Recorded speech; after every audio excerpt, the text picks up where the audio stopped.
എല്ലാ പ്രേക്ഷകർക്കും പുതിയൊരു വീഡിയോയിലേക്ക് സ്വാഗതം.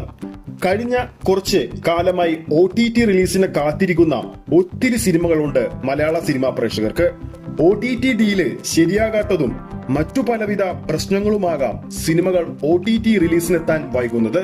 പലപ്പോഴും തിയേറ്ററിൽ റിലീസ് ചെയ്ത് വർഷങ്ങൾ കഴിഞ്ഞാകും പടങ്ങൾ ഓൺലൈൻ സ്ട്രീമിംഗ് ആരംഭിക്കുക. യുവതാര ചിത്രങ്ങൾ മുതൽ സൂപ്പർ താര സിനിമകൾ വരെ ഈ കൂട്ടത്തിൽ ഉണ്ടാകും.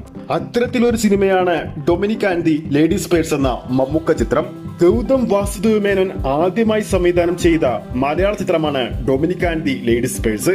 മലയാളത്തിന്റെ സ്വന്തം മമ്മൂക്ക നായകനായി എത്തിയ ചിത്രം 2025 ജാനുവരിയിലാണ് റിലീസിനെത്തിയത്.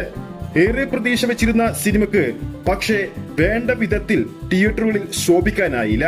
പിന്നാലെ സിനിമയുടെ OTT വരുന്നതും കാത്തിരിക്കുകയാണ് സിനിമാ പ്രേമികൾ. ഇപ്പോഴിതാ വീണ്ടും Dominic and the ladies purse OTTയിലെത്തുന്ന വിവരങ്ങളാണ് പുറത്തു വരുന്നത്. August 28 Dominic and the ladies purse OTTയിലെത്തുമെന്നാണ് റിപ്പോർട്ടുകൾ പുറത്തു വന്നിരിക്കുന്നത്.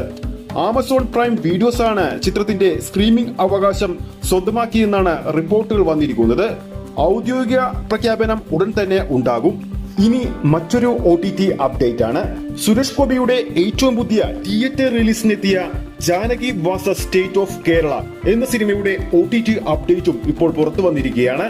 ചിത്രത്തിന്റെ OTT അവകാശം സ്വന്തമാക്കിയിരിക്കുന്നത് C5 ആണ്. ഈ വരുന്ന ആഗസ്റ്റ് 15 ചിത്രം OTT പ്ലാറ്റ്ഫോമിൽ റിലീസ് ചെയ്യുമെന്നാണ് ഏറ്റവും പുതിയ ഒഫീഷ്യൽ അപ്ഡേറ്റ് വന്നിരിക്കുന്നത്. മലയാളം, കന്നഡ, തമിഴ്, തെലുങ്കു, ഹിന്ദി ഭാഷകളിൽ ചിത്രത്തിന്റെ OTT റിലീസ് ഉണ്ടാകും. അപ്പോൾ ഈ ഒരു വീഡിയോയിലൂടെ പറഞ്ഞ രണ്ട് സിനിമകളുടെ OTT അപ്ഡേറ്റുകളിൽ നമ്മുടെ പ്രേക്ഷകർ ഏറ്റവും അധികം കാത്തിരിക്കുന്ന OTT റിലീസ് ഏത് സിനിമയുടേതാണെന്ന് താഴെ കമന്റ് ബോക്സിൽ രേഖപ്പെടുത്താവുന്നതാണ്. ഈ ഒരു വീഡിയോ ഇഷ്ടപ്പെട്ടിട്ടുണ്ടെങ്കിൽ വീഡിയോ ലൈക്ക് ചെയ്യാനും ചാനൽ സബ്സ്ക്രൈബ് ചെയ്യുന്ന കാര്യം ഓർമ്മിപ്പിക്കുന്നു. അടുത്തൊരു അപ്ഡേറ്റുമായി നമുക്ക് വീണ്ടും കാണാം.